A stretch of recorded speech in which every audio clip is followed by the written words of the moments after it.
بسم الله الرحمن الرحيم. أعوذ بالله من الشيطان الرجيم. بسم الله الرحمن الرحيم. قاتلوهم يعذبهم الله بأيديكم ويخزهم وينصركم عليكم إلى آخر الآية. ہمارے آج کے سبق کا آغاز سورہ توبہ آیت نمبر 14-15 سے ہو رہا ہے، اور ہم انشاءاللہ آج 3 آیات پڑھیں گے اور 3 آیات کو سمجھیں گے۔ پہلے میں نے ذکر کیا کہ 7 سے لے کے آیت نمبر 16 تک اللہ رب العزت نے وہ باتیں ارشاد فرمائی ہیں کہ ہمیں اہل کفر کو وہاں سے نکالنا ہے، مکے سے نکالنا ہے، اور حدود حرم سے ان کو باہر نکالنا ہے، اور اس کی وجوہات کا بیان ہو رہا ہے، اور مزید ان کے ساتھ عہد کی پاسداری نہیں ہو سکتی، ان کی وجوہات بیان فرمائی۔ لیکن قرآن مجید جو کتاب ہے عالمگیر ہے، اور اس کے اندر ساتھ ساتھ تربیت بھی کی گئی ہے، سمجھایا بھی گیا ہے، بتایا بھی گیا ہے، سکھایا بھی گیا کہ یہ قرآن مجید کس طریقے سے چلتا ہے، اور کس طریقے سے مومن کس طریقے سے چلتا ہے، اور قرآن اس کو کس طریقے سے چلانا چاہتا ہے، قرآن اس کو کس طریقے سے سکھاتا ہے اور آگے کے معاملات بڑھاتا ہے، اس کے حوالے سے سمجھا ہے۔ چنانچہ اس کے اندر بہترین چیز جہاد کی اہمیت کو بیان کیا، اور جہاد کی اہمیت کے ساتھ 6 وعدوں کو جوڑا۔ ان 6 وعدوں کی وجہ وہ وعدے انشاءاللہ سمجھائے جائیں گے۔ پہلا،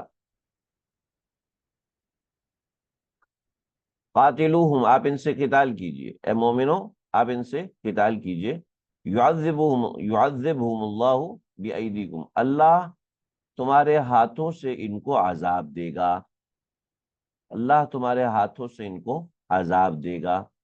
وَيُخْزِهِمْ، نمبر 2، ان کو رسوا کرے گا، اہل کفر کو رسوا کرے گا، اس لیے کہ جب تک یہ رسوا نہیں ہوں گے اس وقت تک یہ مسلمانوں کے دشمن بنتے رہیں گے۔ جب تک یہ رسوائی کا معنی یہ ہے کہ مسلمانوں سے نیچے کے درجے پہ رہیں۔ آج آپ دیکھیں کہ مسلمان نچلے درجے میں ہیں اور اہل کفر اونچے درجے میں۔ یخزیہم اللہ کا مطلب ہرگز یہ نہیں کہ ان کو ہر وقت ہی تھپڑ پڑتے رہے، یخزیہم اللہ کا مطلب ہرگز نہیں ہے کہ ان کو خوار ہی کرتے رہیں، یخزیہم اللہ کا مطلب یہ ہے کہ وہ مسلمانوں کے ماتحت رہیں، نہ یہ کہ مسلمان ان کے ماتحت رہیں۔ اب مسلمان ان کے ماتحت ہیں تو ان کے ہر قوانین ہمارے اوپر لاگو ہوتے ہیں، ہر قانون ہمارے اوپر لاگو ہوتا ہے، ان کی ہر منشا ہمارے اوپر لاگو ہوتی ہے۔ جو بندہ تابع ہوتا ہے اس کو خیال کرنا پڑتا ہے کہ میرے بڑے کو کیا چیز پسند ہے، مجھے اس کے مطابق چلنا ہے۔ جو بندہ مافوق ہوتا ہے اس کو یہ نہیں دیکھنا کہ نیچے والے کو کیا پسند ہے، وہ کہتے ہیں کہ میں یوں کروں گا تو سامنے والے کو آسانی ہوگی۔ وہ ایسا نہیں کرتا کہ میرے نیچے والے کو یہ پسند ہے لہٰذا مجھے ایسی ٹائی لگانی چاہیے، مجھے یہ میرے نیچے والے کو یہ پسند ہے تو میرا ایسا ڈریس کوڈ ہونا چاہیے، نہیں، یہ چیز نہیں بتائی، بلکہ یہ ان سب سے ہٹ کر۔ وَيَنْصُرُكُمْ عَلَيْهِمْ، تیسرا وعدہ کہ اللہ رب العزت تمہارے مدد فرمائے گا ان کے خلاف۔ چنانچہ جب تم قتال کرو گے تب تمہاری مدد آئے گی۔ بس ہم یہاں بیٹھے ہوئے ہیں اہل فلسطین کے لیے صرف دعائیں کر رہے ہیں، کچھ مدد تو کر نہیں رہے، جب مدد نہیں کر رہے تو اللہ کی مدد کہاں سے آئے گی؟ وَيَشْفِي صُدُورَ الْمُؤْمِنِينَ، اور مومنین کے دلوں کی تسکین کرے گا، مومنین کے دلوں کی تسکین کا ذریعہ بنے گا، مومن کی دلوں کی تسکین کرے گا۔ وَيَشْفِي صُدُورَ قَوْمِ الْمُؤْمِنِينَ، مومنین کی قوم، یعنی جب ہم یہ معاملہ کریں گے تو من حیث القوم مومنین سکون میں ہوں گے۔ آج آپ دیکھیں کیا خوبصورت بات، اللہ اکبر، کیا خوبصورت چیز ہے کہ یشفی صدور، آپ دیکھیں قوم مؤمنین، قوم مؤمنین، قوم، یعنی آج اگر فلسطین میں مسلمان تکلیف میں ہے تو مسلمانوں کی قوم تکلیف میں ہے، پوری مسلمانوں کی قوم تکلیف میں ہے۔ ہمارے دل ٹھنڈے نہیں ہیں، ہمارے دل کوڑ رہے ہیں۔ شام کے اندر مسلمان تکلیف میں ہے تو مومنوں کے دل کوڑ رہے ہیں نا، تو یشفی صدور قوم مؤمنین، طریقہ کار ہم آپ کو بتاتے ہیں، تو پھر طریقہ کار یہی ہے کہ مومنوں کے دل ٹھنڈے ہو جائیں گے، مومنوں کے دلوں میں سکون ہو جائے گا۔ وَيُذْهِبَ غَيْظَ قُلُوبِهِمْ، وَيُذْهِبَ غَيْظَ قُلُوبِهِمْ، اور ان کے دلوں کی کڑن، غیظ قلوبہم، غیظ کہتے ہیں غصے کو، غضب کہتے ہیں غصہ ظاہر میں ہونا، اور غیظ کہتے ہیں غصے کا اندر میں ہونا، ٹھیک ہے۔ تو یذہب غیظ قلوبہم، مومنوں کے دلوں کو کے اندر جو کڑن ہے، ٹھیک ہے، اوپر جو غصہ آتا ہے اس کو کہتے ہیں غضب، اور جو اندر رہتا ہے اس کو کہتے ہیں غیظ۔ جو اوپر غصہ آتا ہے اس کو کہتے ہیں اس کو بڑا غصہ آ رہا ہے، اور جو اندر ہی اندر غصہ رہتا ہے اس کو کہتے ہیں یہ کڑ رہا ہے، یہ اندر ہی اندر کوڑن رہتی ہے، یہ اندر ہی اندر کوڑن ہے اور اندر ہی اندر پریشانی ہے۔ تو وَيُذْهِبَ غَيْظَ قُلُوبِهِمْ، اور مومنوں کے دل کے اندر جو کوڑن ہے، اس مطلب اس وقت ہم کیا کر رہے ہیں؟ ہم لوگ کوڑن کا شکار ہیں نا، ہم لوگ کوڑن کا شکار ہیں، اہل فلسطین کے حوالے سے، اہل غزہ کے حوالے سے، خان یونس اور رفح، مسلمانوں کے اوپر جو مظالم ڈھائے جا رہے ہیں، ہم کچھ کر ہی نہیں سکتے۔ تو یذہب غیظ، اللہ فرماتے ہیں جب یہ کرو گے، قتال کرو گے، تو پھر اللہ رب العزت یہ سارے راستے تمہارے لیے کھولیں گے۔ وَيَتُوبُ اللَّهُ عَلَىٰ مَن وَيَتُوبُ اللَّهُ عَلَىٰ مَن يَشَاءُ، اور اللہ رب العزت جس کی چاہے گا توبہ کو قبول فرمائیں گے،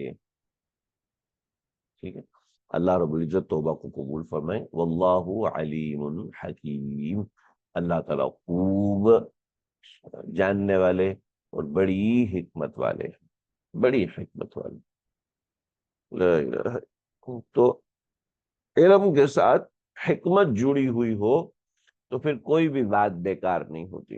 چنانچہ اللہ کے علم کے ساتھ یہ حکمت جڑی ہوئی ہے کہ اللہ رب العزت جو بھی حکم فرماتے ہیں اس کے ساتھ ظاہری بات ہے حکمتیں ہوتی ہیں، اور جس کو حکم دیا جا رہا ہے اس کا نفع ہی نفع اور فائدہ ہی فائدہ ہوتا ہے۔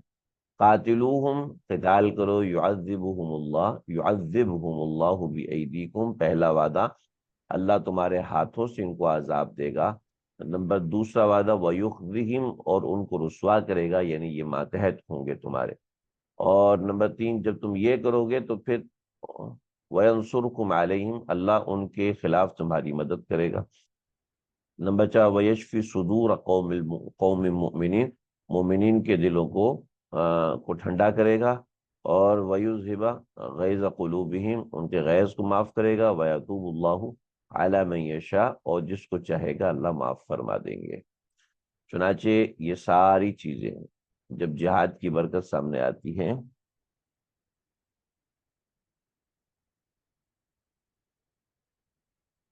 ہمیں کیوں پسند ہے کفار کے متحد رہنا؟ آج کل کیا وجہ ہے؟ کیا آسان ہے، یہ اچھا لگتا ہے کہ ان کی چیزوں کو اڈاپٹ کرنا ہے؟ آپ اپنا سوال تھوڑا سا مجھے واضح دوبارہ کریں، میں تھوڑا سا سوال کو سمجھا نہیں ہوں، تھوڑا سا سوال مجھے مزید واضح کریں گے تو میں۔ یذہبا، یذہبا کا مطلب ہے ختم کر دے گا، ذہب یذہب ذہبا فہو ذاہب ویذہب، ٹھیک ہے، ویذہب، اذہب یذہب، ایک ذہب یذہب اور ایک اذہب یذہب۔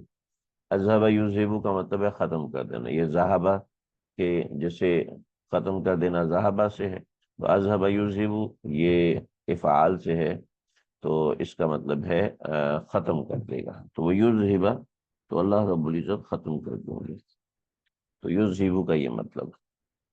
دیکھیے جی، 6 وعدے اللہ رب العزت نے قتال والوں کے ساتھ کیے، جو قتال کرے گا وہ، دیکھیے جی وہ متحد تو مجھے سمجھ میں آ گیا، میں آپ کی بات سمجھا نہیں، آپ کا سوال نہیں سمجھ پایا۔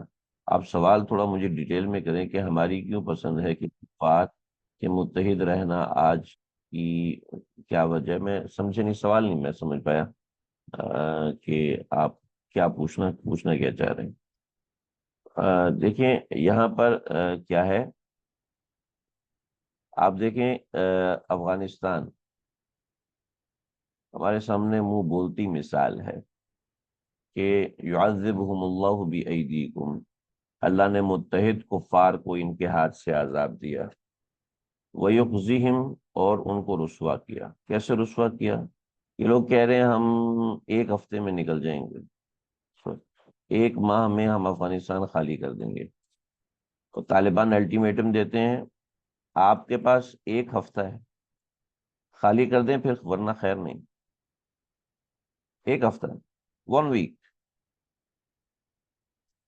پاکستان نے مدد کی ان کے جانے میں۔ وَيُخْزِهِمْ وَيُخْزِهِمْ، ان کو ماتحت لے کر آؤ۔ کیا ہے کہ افغانستان میں جب پہلی کانفرنس ہو رہی تھی، ساری دنیا کا میڈیا آیا ہوا، ان کو ان کا جو ذبیح اللہ مجاہد ہیں وہ انگلش میں بات نہیں کر رہے، حالانکہ ساری دنیا کو وہ انگلش میں انٹرویو دیتے ہیں، اپنے پشتو زبان میں بات کر رہے ہیں۔ آپ دشمن کو اپنے ماتحت رکھو، یہ نہیں کہ آپ ان کی چیزیں اڈاپٹ کرو۔ اللہ کو یہ پسند نہیں ہے کہ مسلمان اہل کفر کی چیزوں کو اڈاپٹ کریں، متحد نہیں، محتاج۔ اچھا محتاج، ایک منٹ، متحد نہیں، ما- اچھا ماتحد، ہم ان کے کمانڈ میں کیوں رہنا چاہتے ہیں ایز اے مسلم؟ نہیں، اصل میں یہی تو اللہ رب العزت چاہ رہے ہیں، وَيُخْزِهِمْ وَيُخْزِهِمْ، اللہ یہی تو چاہ رہے ہیں کہ مسلمان ان کی کمانڈ میں نہ رہیں، بلکہ وہ مسلمانوں کی کمانڈ میں رہیں۔ اب یہ سوال کیا جائے کہ وہ مسلمانوں کی کمانڈ میں کیوں رہیں، تو بات یہ ہے کہ جب بھی دو فریق ہوں گے تو دو فریق اکٹھے نہیں بیٹھ سکتے، ایک کو اوپر اور دوسرے کو نیچے آنا ہی پڑے گا، ورنہ دنیا کا کام نہیں چل سکتا۔ چنانچہ ماتحت جو ماتحت ہے وہ آج مسلمان اہل کفر کا ماتحت ہے۔ مولانا مولانا ادریس احمد کاندھیلوی صاحب، معرف القرآن دو لکھے ہوئے ہیں، ایک مفتی شفیع صاحب کا اور ایک مولانا ادریس کاندھیلوی صاحب کا ہے۔ مولانا ادریس کاندھیلوی صاحب کا جو معرف القرآن ہے، حضرت کے 1970 میں مسجد نبوی میں بیانات ہوتے تھے، تو حضرت نے وہاں پر جو بیانات کیے، یہ آن ریکارڈ بات ہے، حضرت نے فرمایا کہ اے اہل عرب، یہ عالم اسلام کے سامنے چیز مکشوف ہو چکی ہے، کشف ہو چکا ہے کہ اہل عرب کو من جانب اللہ کوئی دولت ملنے والی ہے، اور وہ دولت ایسی ہوگی کہ ساری دنیا اس کی محتاج ہوگی۔ لہٰذا اے خطہ اہل عرب، تمہیں نصیحت کرتا ہوں چند باتوں کی۔ سب سے پہلی بات،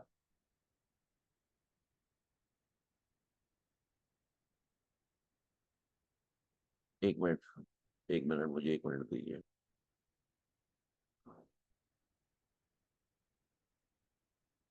حضرت نے فرمایا سب سے پہلی بات، جب اللہ تم کو وہ دولت دیں گے تو ساری دنیا اس سے تمہارے سامنے محتاج ہو کے آئے گی، تو سب سے پہلا کام یہ کرنا کہ لوگوں کی مدد کرنا۔ لوگوں کی مدد کرنا، صرف اپنا پیٹ بھرنے میں مت لگ جانا، لوگوں کی مدد کرنا، یعنی لوگوں سے تجارت کرنا، ٹھیک ہے۔ دوسرا کام کیا ہے؟ تجارت کی زبان آپ کی ہو، دوسری نصیحت فرمائی، تجارت کی زبان آپ کی ہو، یعنی میڈیم آپ کی زبان ہو۔ تیسرے نمبر، تجارت کی کرنسی آپ کی ہو، ٹھیک ہے، اور تجارت کے حقوق آپ پہ ہوں۔ یہ حضرت نے نصیحت فرمائی تھی۔ کیا ہوا کہ 70s کے بعد عرب میں تیل نکلا، تیل نکلنے کے بعد اگر جو معاہدات ہوتے وہ عربی زبان میں ہوتے تو انٹرنیشنل لینگویج انگلش ہوتی یا عربی ہوتی؟ آپ سب سمجھ سکتے ہیں عربی ہوتی، کہ ساری دنیا میں صرف عربی زبان بولنے والا ہی انٹرنیشنل ٹریولر مانا جاتا، انگلش زبان کو وہ حیثیت نہ ملتی جو عربی کو ملتی، یعنی آج جو حیثیت عربی کی ہے وہ حیثیت انگلش کی ہوتی۔ جیسے ہم چھوٹے چھوٹے لفظوں میں انگلش کا لفظ بول رہے ہوتے تو ہم عربی کا لفظ بول رہے ہوتے، اور عام عوام الناس ہمارے مدرسوں میں تو بولتے ہیں، لیکن عام عوام الناس کے سامنے ہم وہ انگریزی کے الفاظ ہی بول سکتے ہیں، عربی کے الفاظ بولیں گے تو ان کو وہ چیزیں سمجھ ہی نہیں آئیں گی. بطور مثال میں ٹرمینالوجی کہوں گا تو وہ سمجھ میں آئے گا، مگر جب میں کہوں گا یہ مصطلح، یہ اصطلاح مشہور ہے، تو وہ اصطلاح یہ کیا چیز ہے، یہ لفظ کیا ہے، یہ تو ہمیں سمجھ میں نہیں آتا وغیرہ وغیرہ. آپ لوگ تو چونکہ پڑھ رہے ہیں 10-11 پارے پڑھ چکے، تو اس لیے آپ کو تو سمجھ میں آئے گا، لیکن میں نئے لوگوں کی بات کر رہا ہوں. تو زبان آپ کی ہو، لیکن آپ دیکھیں جتنے انٹرنیشنل ایگریمنٹس ہیں وہ سب انگلش میں ہوتے ہیں، اور ساری دنیا جو ہے وہ انہی ایگریمنٹس کو لے کے چلتی ہے. وہ چونکہ انگلش زبان کے اندر ہے، لہٰذا اگر وہاں کا کوئی چوکیدار بھی ہے تو وہ ہمارے سر پہ بیٹھ سکتا ہے، لہٰذا وہاں کا کوئی سویپر ہے وہ بھی ہمارے سر پہ بیٹھے گا، وہاں کا کوئی گلی نکڑ میں مانگنے والا بھکاری فقیر ہے، وہ یہاں پر ہمارا ٹیچر بن سکتا ہے، عرب میں جا کے ٹیچر بن سکتا ہے. کیوں؟ اس کو انگلش آتی ہے. میں آپ کی تجارتی زبان آپ کی ہونی چاہیے، نمبر 1. میں نمبر 2، کرنسی آپ کی ہونی چاہیے. چنانچہ آج دنیا کی سب سے بڑی کرنسی کون سی ہے؟ ڈالر، پاؤنڈ ہے. کیونکہ تجارت کی زبان تجارت کی کرنسی ڈالر ہے. جب تجارت کی کرنسی ڈالر ہے تو اگر اس کی جگہ تجارت کی کرنسی ریال ہوتی، درم ہوتی، تو آپ دیکھیں کیا ہے، وَيُخْزِهِمْ، ہم ان کے ماتحت ہیں، اس لیے جو سر آپ فرمائیں گے ویسا کریں گے، ظاہری بات ہے.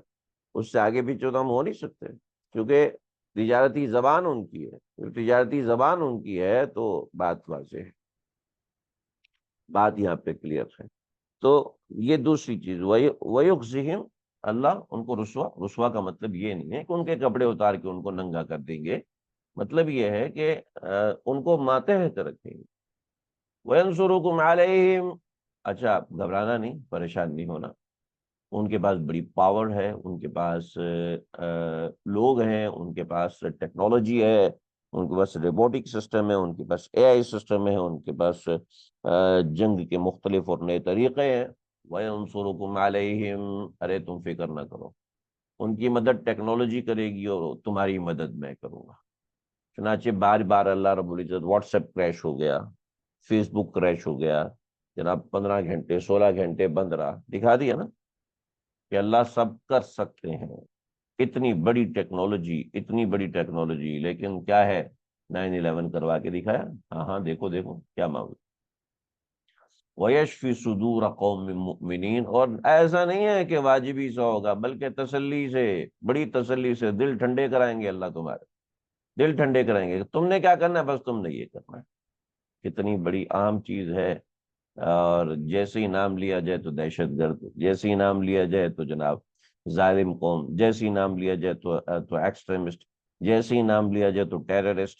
اور جب آپ ٹیرر پھیلا رہے ہیں وہ کیا ہے، وہ تو ٹیررزم نہیں، وہ کیا ہے، وہ نیٹو افواج، امن افواج ہیں، وہ امن افواج ہیں.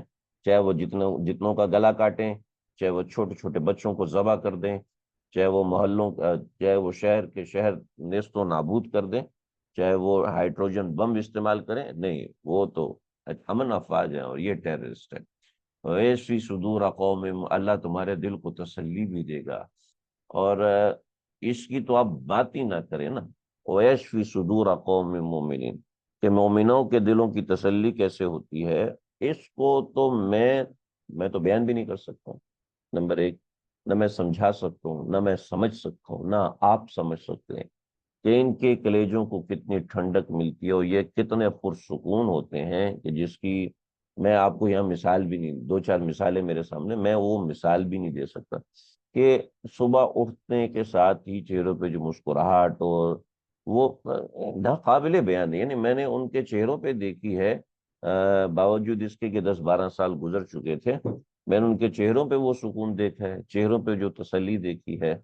ابھی میری وہاں حرمین شریفین میں ملاقات کی ہوں، عجیب ان کے یعنی دلوں میں جو سکون اور ٹھنڈک ہے، آپ امیجن نہیں کر سکتے، میں آپ تصور نہیں کر سکتے. ان کے ساتھ بیٹھ کے 2 دن تک قلب پہ اثر رہتا ہے، تھوڑی سی گپ شپ لگا کے ساتھ بیٹھ کے چائے پینے سے دل پہ اثر ایک زمانے تک رہتا ہے، ایک عرصے تک رہتا ہے.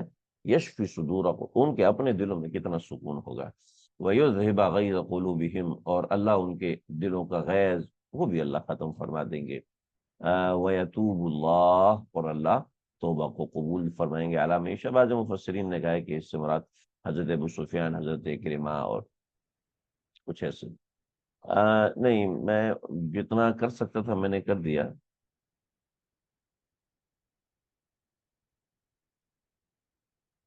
یہ ناقابل بیان ہے، آپ نے سوال بہت اچھا کیا ہے، لیکن یہ ناقابل بیان ہے۔ صرف آپ اتنا سا سمجھے نا، ایک گن ہے، اس کو زڑکئی کہتے ہیں۔ ایسے گن ہوتی ہے، آپ حضرات نے کئی تصویروں میں دیکھی ہوگی، اس کے نیچے ایسے اسٹینڈ لگتا ہے، ٹھیک ہے، اور اس کے اوپر اس کو زڑکئی کہتے ہیں۔ اس کی گولی یعنی سمجھ لو ہماری ایک ہاتھ کی انگلی جتنی گولی ہوتی ہے، جان لگتی ہے دوسری طرف پھاڑ، جب یہ زڑکئی چلتی ہے تو سب لوگ نیچے ہو جاتے ہیں۔ تو میرے والد صاحب خود بتاتے ہیں کہ ہم مورچے میں تھے اور زڑکئی چل رہی تھی، یعنی جو بڑی بڑی گنز ہیں اس کے سامنے، وہ اس کے سامنے ختم ہے۔ زڑکئی چل رہی تھی، اور جب زڑکئی چلتی ہے تو کوئی سر اٹھا نہیں سکتا۔ تو جب یہ والد صاحب کہتے ہیں کہ ہم زڑکئی چلتی تو ہم نیچے سر کرتے ہوئے ڈرتے تھے،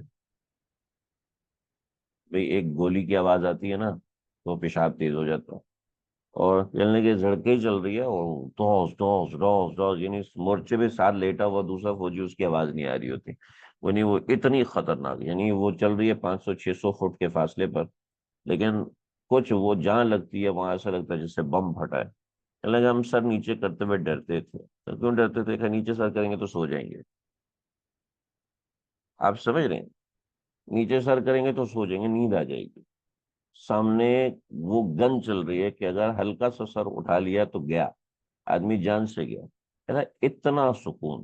خیر، یشفی صدور قوم مؤمنین کے اندر بات تھوڑی سی اور ہے، لیکن میں اس کو اس تناظر سے بیان کر رہا ہوں۔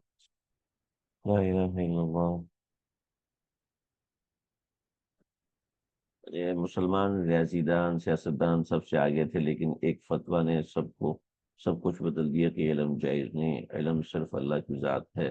مسلمان پیچھے رہ گئے۔ کون سا فتویٰ جی؟ کون سا فتویٰ؟ وہ فتویٰ ذرا مجھ سے شیئر کریں گے آپ؟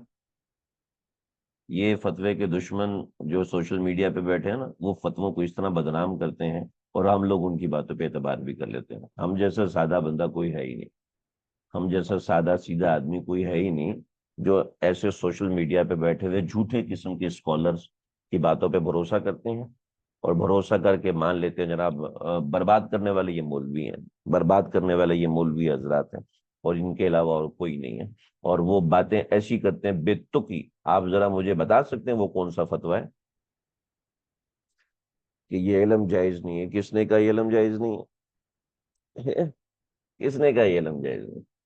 ڈاکٹر عبد القدیر خان کی قدر جو ہم مدرسے والے کرتے ہیں وہ باہر والوں نے کی نہیں، باہر والوں نے تو ان کو فٹ پاتھ پہ بٹھا دیا تھا، جو مدرسے والوں نے ان کی قدر کی ہے وہ تو کسی اور نے کی نہیں ہے۔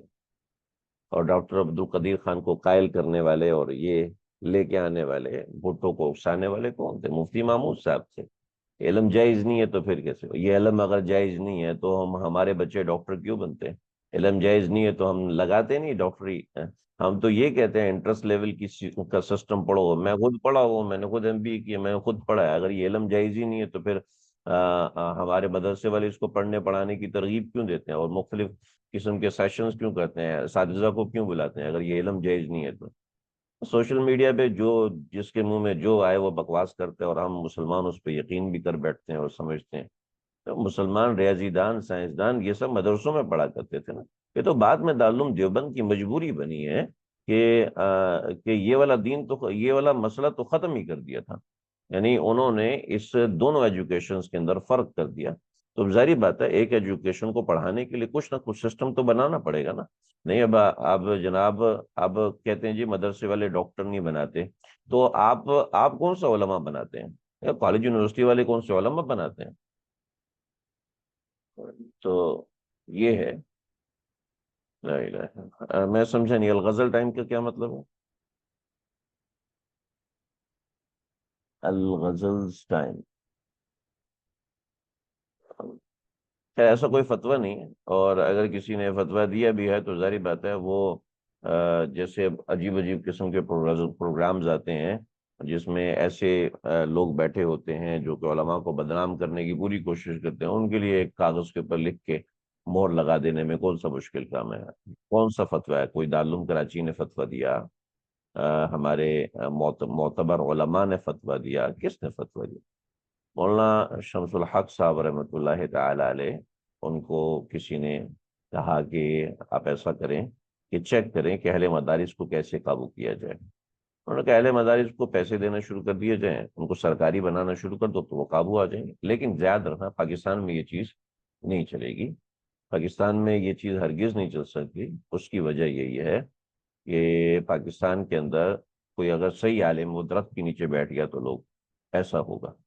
بالکل شروع میں جب مسلم سب سے آگے تھے الغزال کے زمانے، اب کی بات نہیں۔ الغزال کون ہے جی؟ آپ تھوڑا سا بتائیں گے مجھے؟ میں نے تو جو تاریخ پڑھی تو اس میں نے الغزال تو کہیں بھی نہیں پڑھا۔ یہ آپ نے کہاں سے وہ کیا وہ مجھے بتائیں۔ مسلمان سب سے اوپر تھے پھر فتویٰ ہے یہ جائز نہیں ہے؟ ارے بھائی کیسی وہ باتیں ہیں جو قابل فہم ہی نہیں ہے، کسی پڑھے لکھے آدمی کو سمجھائیں گے اس کو سمجھ ہی نہیں آئے۔ لا الہ الا اللہ۔ اب مسلمانوں کو مزید ترغیب دی جا رہی ہے۔ سارے شعبے ہمارے ہیں جی، سارے شعبے ہمارے ہیں۔ اگر ڈاکٹری نہیں ہوگی تو سارا نظام تباہ و برباد ہو جائے گا۔ اگر اکاؤنٹنگ سسٹم نہیں ہوگا تو سارا نظام برباد ہو جائے گا۔ اگر روڈ میپ بنانے والے نہیں ہوں گے تو بھی سارا سسٹم تباہ ہو جائے گا۔ سارے شعبے ہمارے اور سارے شعبوں کی تعلیمات ہیں۔ صرف ایک بہشتی زیور آپ کھول کے دیکھیں، بہشتی زیور کھول کے دیکھیں، زندگی کا کون سا شعبہ ہے جس کے بارے میں نہیں سمجھایا حضرت نے، جس کے جائز اور ناجائز نہیں بتائے؟ اگر وہ عمل ہی ناجائز ہے تو پھر کیسے بتاتے ہیں؟ اس وقت دنیا میں جو بینکنگ سسٹم ہے اور بینکنگ سسٹم کے اوپر جو چیز راج کر رہی ہے وہ اسلامک بینکنگ راج کر رہی ہے۔